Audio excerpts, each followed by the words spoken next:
here's the leadership for this organization, here's all the associates in this organization or employees, and then they have like a source of a company with all of our information out there, and then they're going to start texting looking for, doing the gift card text from somebody that that's probably in leadership in an organization. That's kind of what they're doing. And this is in other, like I said, other industries too, that I've heard, that it's not just in real estate. So just be aware, and just a reminder not to verify like a lot of you did when it was coming from me or somebody else in the company, Michelle. It was like, hey, did you send this to me? And then you text my actual number because it's coming from a different phone number as well, typically. So thank you for verifying that. So if you're not sure, definitely verify, and we'll let you guys know if we hear that happening. Okay, so since there's a lack of listings right now in the market, you guys want to, we've talked about this, focus on listings, be a market maker. Some of you have buyers that you can't find listings for. So we want to really focus on listings, and because what you focus on expands, right? So here's one thing that you can do to look for listings is you can text your sphere of influence. So text your database or email your database if you haven't done this yet, and your past clients, something like, hey, Susan, I hope all is well. I was wondering if you could do me a favor. I or my team am working with several buyers right now, but the problem is there isn't enough inventory out there and everyone is fighting over the same properties. If you hear of anyone looking to sell their home in the next few weeks or months, could you please let me know? Right? I would appreciate it. Or who do you know that might be looking to sell, or even get a comparative market analysis to find out what their property is worth? And I've used this verbiage that Cody Gibson uses about the uncashed lottery ticket. You may be owning an uncashed lottery ticket right now and can take advantage of what's going on in the market. We talked about this in the mastermind in Kona as well with Karen, and kind of came up with some clever, creative, outside the box ideas of challenges that we're having when we talk to the sellers about that. So those of us who are talking to owners about potentially selling, and the objection is that they need something to buy. So now we're on a mission to help find them a property to buy as well as sell. And a couple of the creative things that we talked about were bridge loans, which are kind of coming back and more readily available. And we talked about bridge loan resources where somebody can buy and then sell and be able to have a bridge for their new property, so they don't have to worry about it. So we identify the property that they're going to buy. And then they list or sell. That's one option. Another is, we kind of talked about, hey, do we want to invest in, we have challenges in getting them in a rental? Because Karen was like, well, why don't you just, or somebody said, why don't you just help them sell their property and put them in a rental for 3 months or something until you find a permanent place for them? And we kind of said, well, there's no rentals available either. So that's a challenge. So how do we find a rental? Well, if you personally own a property, or maybe want to invest, we kind of joked about, what if we bought a couple properties that were rentals that we could house people in an interim, get really creative, and then we get rental income, and we've purchased an investment property. We, meaning as a group, as a company, or we as an individual agent. I was talking to one of our agents who has, inventory that we could possibly utilize. So those are just some creative things that I want to remind you. And I want to remind you to talk to the people that you're talking to every day, or that you have in your database, about potential listings. And I want to commend and congratulate one person that I happen to know of that just, I was talking to Michelle last night, and I don't know if she's on the call, but Nancy Montoya, a shout out to her, because I know that she just found an off-market property for somebody. So she's literally making a deal happen. She had a buyer, she found a property that wasn't on the market, and they're doing the deal right now. So it's, does anybody else have a success story about that in terms of finding something that's off market and how you did that?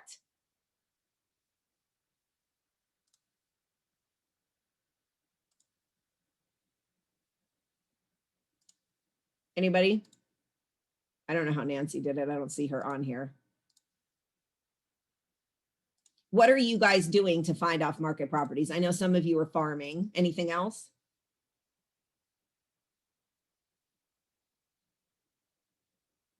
I'm dialing. Okay, wait, Joanne, I'm dialing for sellers now, but they're unrealistic about pricing.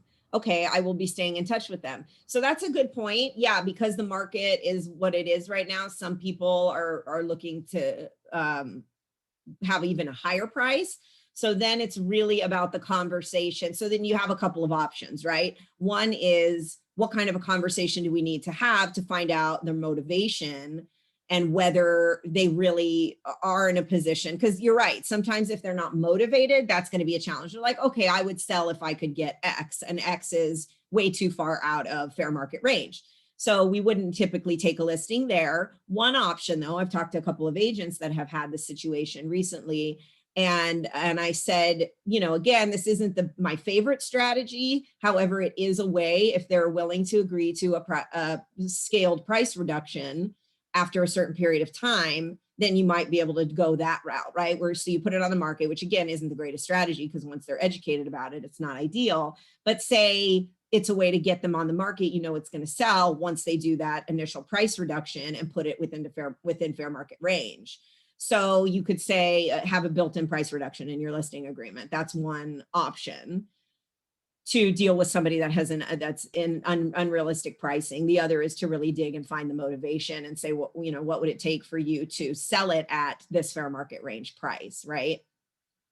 Lee says we have buyer letters. That's great. So you're sending out, if you have a buyer that's looking in a specific area or complex or subdivision, that you can send out letters that you have buyers that are in fact looking in that subdivision. Obviously, we're not sending those out when we don't have people that are looking in those areas, just generic letters.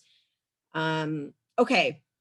The other thing I want to remind you guys of, which I think is critically important, and this has come up a couple of times recently amongst our agents and people with other companies as well that we've run into, is that as what we do in the resale market, there's okay, actually, I'm going to ask you like a little quiz, and maybe we'll give away a Starbucks gift card if somebody can hold me accountable and make sure I go get that and give it to you. Who can tell me what the difference is between, I'm going to take you back to real estate school. So those of you who are newer agents might have an advantage over our seasoned agents. Who can tell me what the difference is between, or an example between, a special agent and a general agent? Do you guys remember learning this? And what are we? What are you guys typically with what you're doing right now? We're general, right? Tony can't do it. Steve, go ahead. No, I think we're special agents. Okay. I was going to say we're general, and special is a specific property, possibly. Okay, very close, Steve. So we are. So who said we're special agents? I did, April. April, you are correct.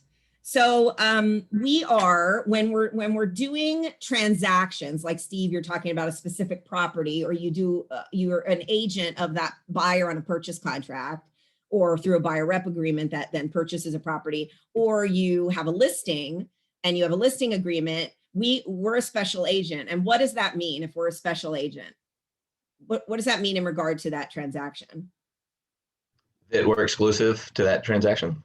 That is correct, Steve. So we are being a special agent and we're servicing them just for that specific transaction. That's it. We are not their agent for everything they do. We are only their agent for that listing or for that buy side. Now, on the flip side, a general agent, what would be an example of a general agent, which is also a real estate agent? Like somebody that looks at multiple properties or do multiple transactions with one person or company? Okay, you could have some kind of a contract that you are, you know, that's a written agreement that you're doing all their stuff, potentially. It's typically like a property manager, okay? So you're managing a property, that you are a general agent. Even though there may be one property, there could be multiple properties, it doesn't matter, but it's an ongoing service agreement and relationship. It's not based on one particular deal. And why this is important, and that I bring it up today, is because we've run into situations where, say we have an agent that's listing somebody's property. So you guys have a listing, right? And then another agent from another company talks to the seller that you're working with about buying, they sell. Can they do that? Is that allowable per code of ethics? Did you and ask, law? Lisa, just to clarify, did you ask if somebody could talk to your seller about a buy side? Yes. Yes, So we can. if that agent talks to your owner Who is in about a listing agreement purchase with that they're me, going to, that is correct. They may. that's correct. discuss That is with me. correct. Yes.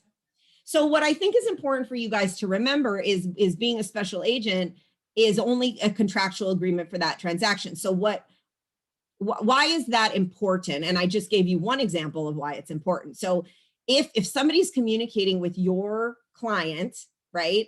And this goes for you too, by the way, if somebody has a listing and you happen to know that person and that person's talking to you, now you can't talk to them about what they have that contract for. So I cannot, if I want to work with this person that I know and help them purchase a property, and they don't have a buyer rep with another agent, but their property is actively listed with another agent, say in another company or internally, I can talk to them. I just can't talk to them about their listing.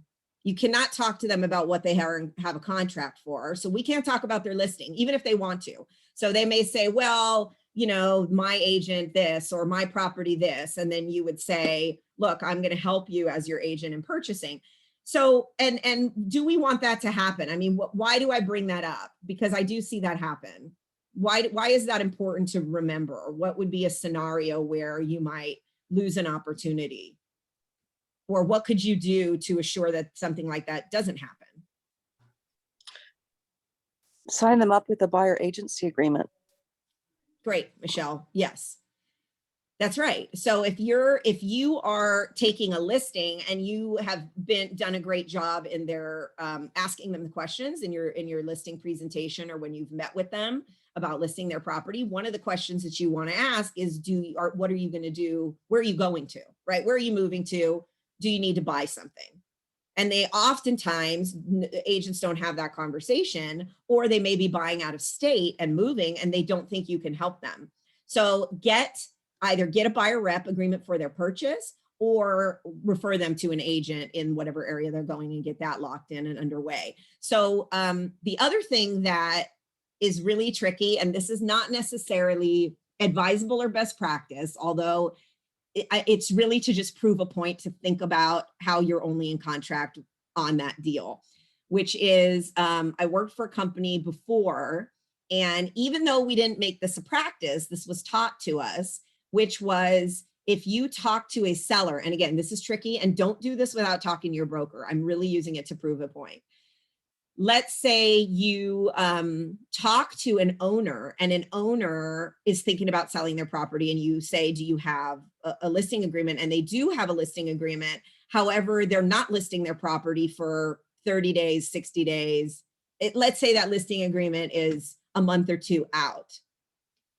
Can you take a listing until that listing agreement starts? Can you say, hey, well, why don't you give me the opportunity to sell it in these next 30 days before your listing agreement starts with that other agent? Is that something you could do? Dorothy's saying no. Legally, yes. You can take the listing.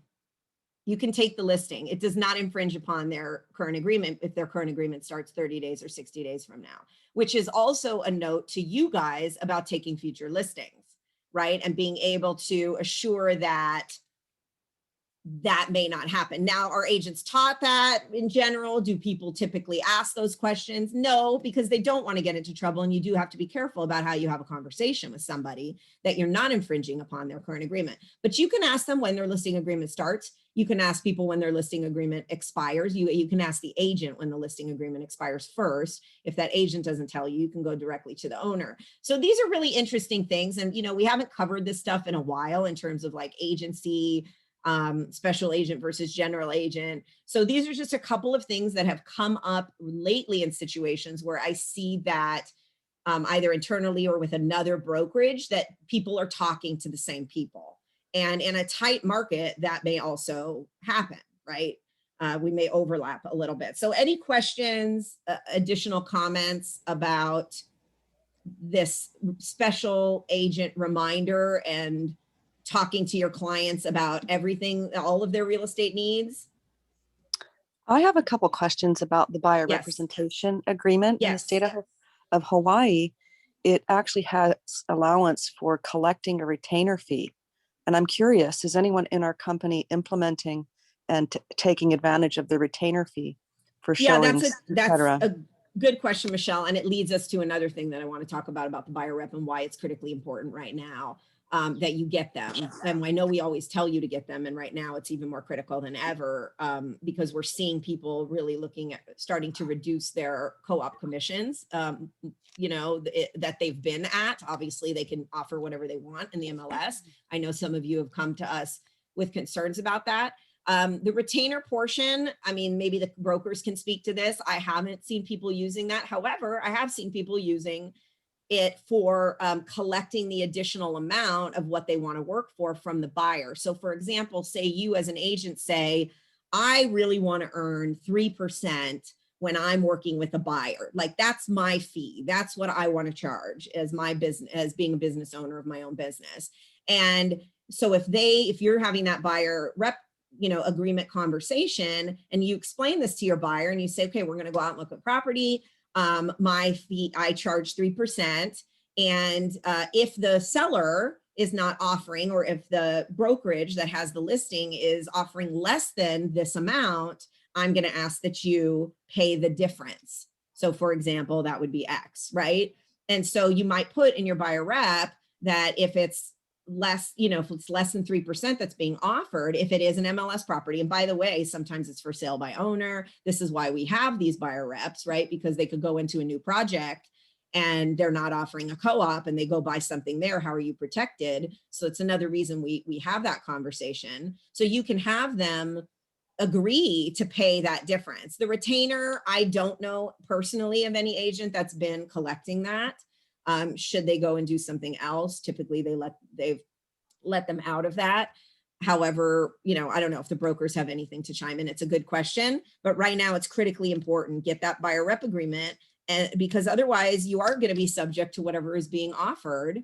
And that's the way it goes. I mean, can that be negotiable? Yes. Although I'm just going to tell you, talk to your broker before you have any conversation about that different fee than what's published in the MLS. Anybody doing a retainer or collecting something from the buyer if they're not buying or they go do something else? From what I understand from the retainers, and I didn't hear about one agent on the mainland that was doing it a long time ago, and the retainer actually went toward their down payment when they purchased through him. Great, So, I've heard so of it that. wasn't an actual fee as long as they purchased. If they didn't purchase, then they forfeited it and it was a fee he got to keep. Cool, great idea. Great idea. I have a question. Yes. Not that it's my scenario, but we were script practicing the other day, and what is so we have a shortage of inventory. Let's say you have 3, 4, 5 buyers that are looking for a 3-2 bedroom. So something comes on the market, do you show it to all of them? And how is how do you do that ethically? Yes, great question. So we have a form, and this is something, I don't know if Michelle is on, but any of the brokers who are on, make a note for us to talk about that at the next broker forum. There is a forum called a multiple buyer scenario. And we already disclosed that there could be dual agency. However, there is a form, which we are running into more frequently now, that we have a multiple buyer form that basically discloses to them that we may have other buyers that we're showing the same property to. So that way they're aware that that could happen, because what's happened in the past when we've had a tight market, this happened to me actually, and this is how I learned the lesson, to have a multiple buyer form. Here, you can fail through me. So I had a situation that exactly that happened. It was in the last market cycle, very tight market, 2 buyers looking at the same condo that I was working with. They ended up wanting to submit an offer on the property. One of them got the deal, the other one didn't. And the other buyers were really upset and angry and felt that I supported the other buyer more and that they were not aware of the whole scenario and they should have been included in the conversation and knowing that this situation was going on. And that was bad. And they got mad at me. They didn't file a complaint, but they ended up, going and finding another agent and didn't work with me. So I think it's a great question and an important conversation to have with people, knowing that what's going on in the market and setting that expectation up front and saying that you're going to work for them and to help them, but you cannot disclose, right? You can't disclose information about one of your buyers to the other buyer in terms of what they're offering. So you have to follow the same guidelines you would typically, like it's a dual agency situation in terms of confidentiality, but basically, so you're going to guide them, but you have to be very careful about advising on pricing, especially if you have that situation. So I think that's a great question, and we should talk about that in a different meeting. Thank you. And I think that is dual agency. When I It sat is. on the agency task force a couple of years ago, well, probably 5+ years ago now, that scenario came up, as well as multiple sellers in an area, right? Let's say you have 2 listings in one complex, right? It's the same scenario. So definitely you should have those your conversations with your people, because it's going to happen. All the busy agents are having that happen to them right now.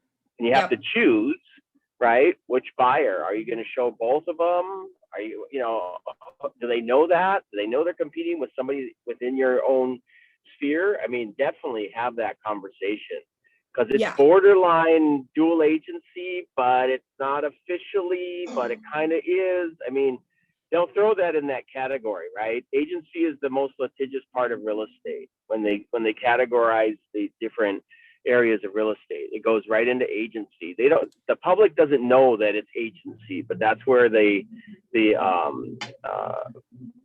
RICO will put it in. They'll put it in agency because the buyers felt like they were wrong, right? Because you chose the other buyer that you had instead. And so you just want to have that conversation 100%.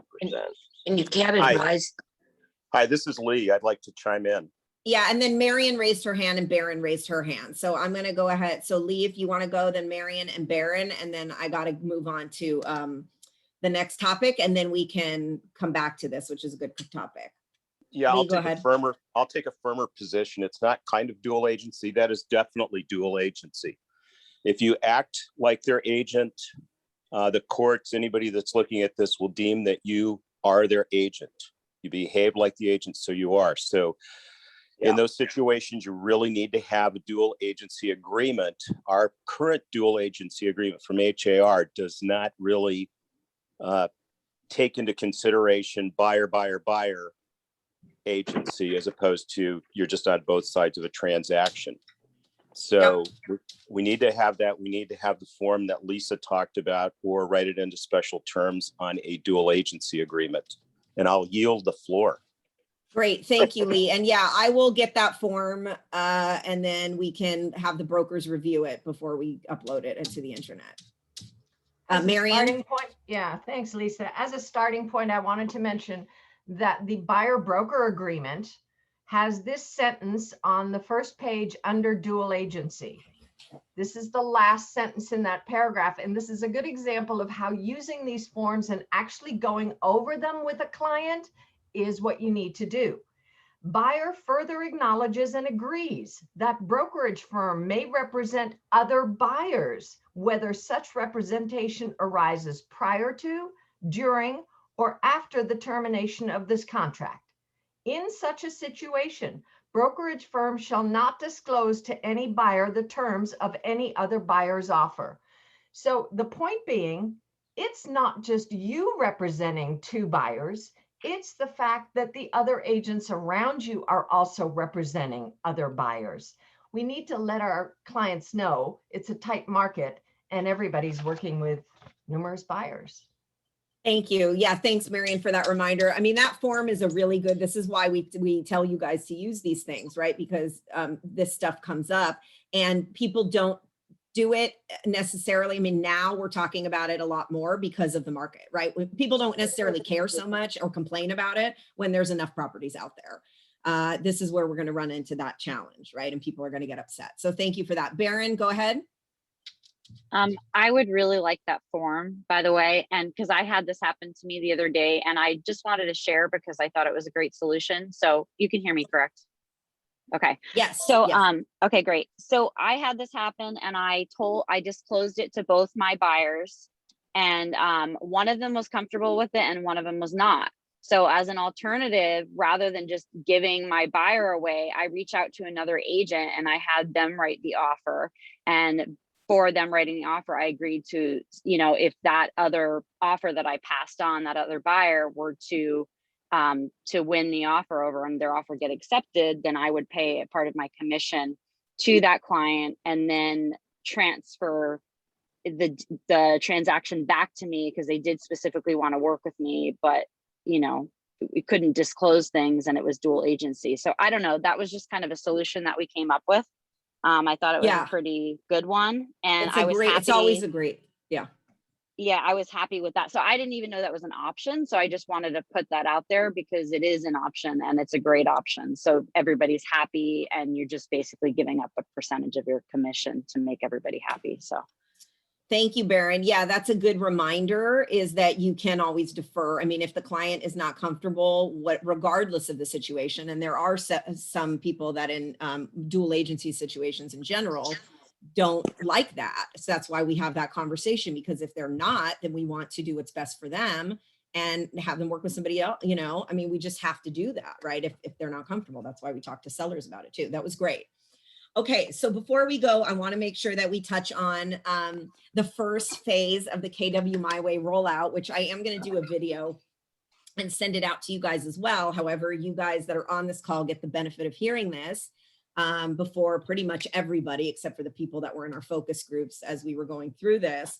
So beginning tomorrow, April 1st, any new, let's see. So first, let me tell you what the couple changes are that we're making. So there's going to be 2 phases of the rollout. One is phase 1, which I'll talk about what we're doing, that begins in April tomorrow. And then the next will be a phase 2 rollout, which will be in probably 30 to 60 days, because we're still working on that part of it.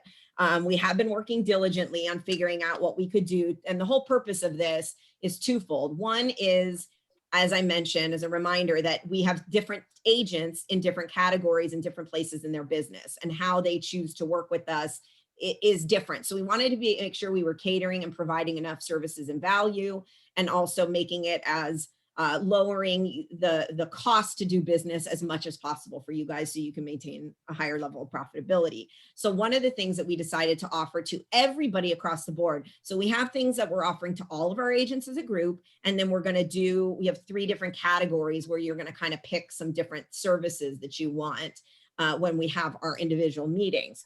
But we figured that everybody would want a couple of these options. So one of them is, if you're currently, your splits are going to be increased. If you're currently on a 70%, which is the majority of our agents. I mean, we have people that are higher if they're, $10 million plus producers are capping every year, because it doesn't matter, they cap anyway. But say you're at a 70% split today, you will, if you choose, you can go to an 80%. So everybody will have the option to go to an 80%, to either stay at their current split or go to an 80% split. Now, why would somebody choose to have a lower than it? Like, say you're at a 70% split, you don't want to go to an 80% split, which, by the way, some of our agents will do. I would ask you the question, but it's going to take too long. So I'm just going to tell you. So some of our agents might not want to change their split and stay at 70 because they're cappers and they want to cap sooner, and they get it. They get the benefit of the cap and the business conversation. However, you will have an option. So everybody's going to have that option. We're going to do an amendment to your term sheet and give you that option where you can pick that. So any new, and the way that that's going to work is it cannot be applied to anything pending. There's just no way we can. I mean, poor Shelby would shoot herself. Sorry. But so we are, anything new that goes into escrow in April, well, this will apply if you choose the higher split. So what we're going to do is probably send out, I'm going to do a video. We're going to figure out logistically in our executive team meeting after this meeting, how we're going to logistically roll this out the best way so that the whole executive team is able to facilitate it for you guys. But who's excited about that? Woo! Okay. I So am. Steve, yay. Okay. So Steve's asking a great question. I'm going to address that, Steve, about the caps. If you have a higher split, if that affects your cap at all. Great question. The next thing that we're going to be doing for everybody across the board is we're going to, oh, by the way, this doesn't affect what I'm going to talk about next as far as like the risk management fee and stuff, doesn't affect time intervals or anybody on the Big Island, for example, that has like lots or anything that's 50,000 or less in sale price. We still have those special circumstances for those because your commissions are so much lower. So those we're not going to change. We're going to keep the same that we have because those are working really well for you. The other thing we're going to do is we're going to actually we're going to change the structure of the post cap and the risk management fee a little bit and combine it and make it a little bit simpler. So we're going to take away, you won't have the risk management fee anymore. The $100 is going to be eliminated when you close a transaction. Currently, we have the $100 when you close, and then we have a post cap fee of $295 when you close a transaction. We're just combining it, and it's going to be a $290. We're just going to have a $295 transaction fee. So there's not going to be a post cap and a $100 risk management fee. So it'll be a $295 fee. Part of that is to help counter this higher split in cash flow, especially for a lot of our agents that aren't capping. We will never see that money as a company. So we're changing the structure of the transaction fee. By the way, this will all be in writing in an email and in a video that I'm going to send out. And then the other thing, so then the other thing that we're going to be offering that we're going to go through with you guys are some additional services, which includes our listing management services, transaction coordination services, which some of you already know about. And those will be added depending on which part of the My Way program you pick. But those two things will be for everybody across the board, unless you're doing time intervals or you are on the Big Island selling lots that are really cheap.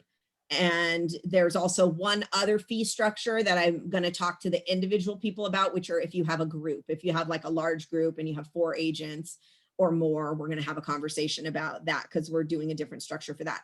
Now, addressing the cap. So the phase 2, so that's the phase 1 rollout. The phase 2 rollout is going to start, that's the one that's probably going to start in May. And that is going to have, I can tell you for sure, we're going to have a loyalty cap option. And the loyalty cap option will be a reduction of your current cap. So if you basically, I mean, I can tell you that the gist of it is if you say, you know, I say, Dawn, we are willing to reduce your cap if you are going to stay with us, if you agree to stay with our office for the next 3 years, then you're going to get a reduction of your cap. And Dawn's going to say, totally, I'm not going anywhere. I'm staying here for 3 years. I want my cap reduced so I can pay less to the company every year for the next 3 years. And we go, awesome. Or he may say, you know what? I don't know if I want to do that. Maybe I'm good with a year, but I don't want to commit to 3 years. I'm just going to keep my cap where it is. So we are going to do the loyalty cap option. I know that for sure. Whether we do anything else or not, I'm not 100% sure yet, but we do know that we've all agreed to do the loyalty cap. So I'm just looking at questions in the chat box, which I will answer. So I think I kind of answered so Steve, your cap is not going to be higher. So if you take the higher split, your cap is going to stay where it is. Now, remember what I mean about why some people might want to stay at a lower split is because they'll cap sooner. So it will take you a little bit longer to cap if your split is 80%. Does that make sense? Because your cap is in the same spot. So that's why I mentioned that. Okay. Stacy, great example of a win. Okay. Joanne says, nice. April, do we need to do or sign anything? So that's a good question. So I'm going to talk to the team, April, about how we're going to do this. If we're just going to default people and let you tell us, ultimately, we do need you to sign something, which is going to be an amendment to your term sheet. So we'll send that out to you. But if you do have an escrow that goes in April, I believe what will happen is Shelby will have that conversation with you. Or if you have a transaction coordinator, they'll adjust that on your commissions tab, right? That will be adjusted.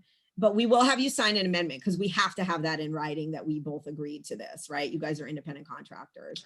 What protects Keller Williams if someone agrees to the loyalty cap and then leaves? That's a great question, Dawn.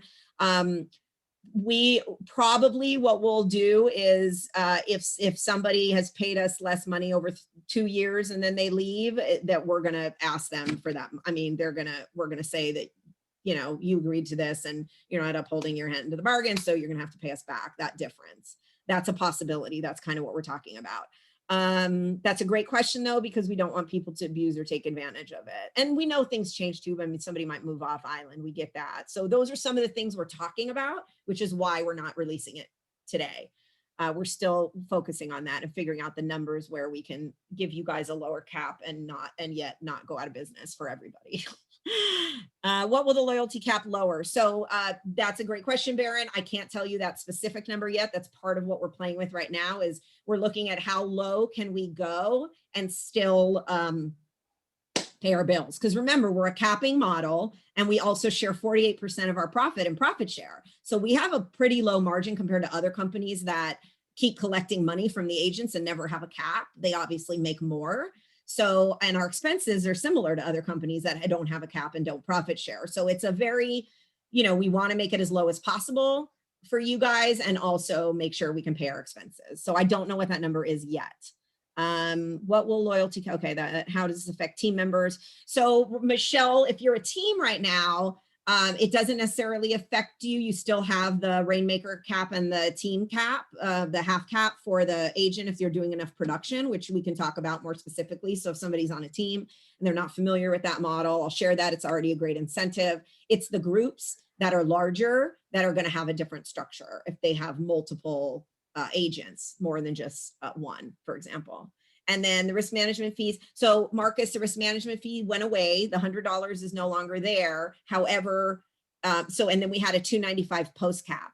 So the post cap fee is now a transaction fee, but there's no additional $100 risk management fee. So now you just pay the $295 instead of $100 plus $295 when you have a post cap. Okay, I understood that. I was wondering more like, what was the risk that it was managing? Good question. Yes, so basically, yeah, that's a really good question because how are we going to still manage the risk there? So the risk management fee, that $100 is in a legal reserve fund. And what we've been doing is we've been putting it in this fund that is specifically designated for risk management training. So we are required by the state to provide risk management training up to, well, minimum, I think 2 times a year. And that is like, if we have an attorney, we've had, for example, we brought over an attorney from Oahu that's done a day of training for our agents. So we pay for that out of there. It's for our legal counsel. So if you have an issue in a transaction and we need an attorney's advice or we need an attorney to draft something, document drafting, to help keep us all out of trouble and litigation and losing our licenses, that gets paid out of that fee too. It's kind of like a legal, you know, we use it as a reserve so you guys, nobody else has to pay out of pocket. And then you also can use it towards a deductible if you're ever named, and hopefully not, in a claim for E&O. It will cover, if you've put money into that, say you've put in $5,000 and then you have a deductible of $2,500 and a claim that you're named, you can pull back out money to use that towards your deductible. So it's kind of a kitty for that as well. If we have a client that's maybe going to sue us, but they really are just upset because their roof had a leak and nobody disclosed it or knew about it, and it's going to cost $10,000, we may just write them a check out of that. We work with the agent or on that kind of a situation so that we're not getting sued or we're not getting complaints filed. So that's what it's used for currently, if that answers your question. We do still have a reserve, and we figure that what we can do is if we do the transaction fee at the $295, we can, if we want as a company to allocate more funds into the risk management fund, we can. You know, we have a little bit of a cushion there now because people have been contributing to it. So, and knock on wood, Michelle and Marion, because Marion was our former principal broker, have done a tremendous job at keeping us out of trouble so that we haven't had to use those funds. So we're kind of like going, okay, we trust they're going to continue. Michelle's going to continue to do a great job and we're not going to have to pay a bunch of money out of there. So therefore, we're not going to be collecting as much from you guys anymore. Does that make sense? Absolutely. Thank you. You're welcome. Great question. Nicole, do we still pay the 100 on pre-cap transactions? No, it's going to be a 295. You're going to pay 295. You're going to pay 295 basically. That's the fee. Okay. Awesome. Great, you guys. So I wanted to roll that out and give you guys a heads up that we're going to be doing that starting in April. And then we're going to talk about the loyalty cap in May. And if you've got any feedback, you want to reach out to me offline, send me an email, ask more questions, details. I'm happy to share that with you. Again, I want to thank those agents who were part of this conversation from the beginning. We really want to do these things with you guys in mind and getting your feedback and input. And so thank you. And we really appreciate your input because it's helped us a lot to make decisions. And then we'll talk more about the listing, the marketing support we have for you, the transaction coordination support we have for you, and how that's all going to work depending on where you're at in your business as an agent. And then we have a couple other things for the PC program that we're not talking about right now that will be kind of fun and exciting for you guys. We have a couple of other things for our agents that are kind of half cappers and quarter cappers to get you to cap and maximize the 100%. So we've got some really other cool things coming out. So thank you guys very much. And I appreciate you being on the call, and have a great rest of your day. Thanks, Lisa. Yes. We're gonna send out a flyer and all that information, right? Yeah, we're going to send out, and I'm going to do a video. Okay. Correct. Cool. Thank you. Yep. Thank you. Oh yeah, committees. Sorry, Dawn. Next, I do want to talk about that next time. Our committees. You guys talked at the team meeting yesterday, right? Let's do a video for all your committees. We'll do that too. Let's do a commercial video for each of you and record it. Does that sound good? And send it out? Okay. Thank you for reminding me, Dawn. I did actually have that on my list today. I just panicked because we got to 9:15. Okay. Okay. Thank you very much. Thank you. Thanks, everyone. Thank you.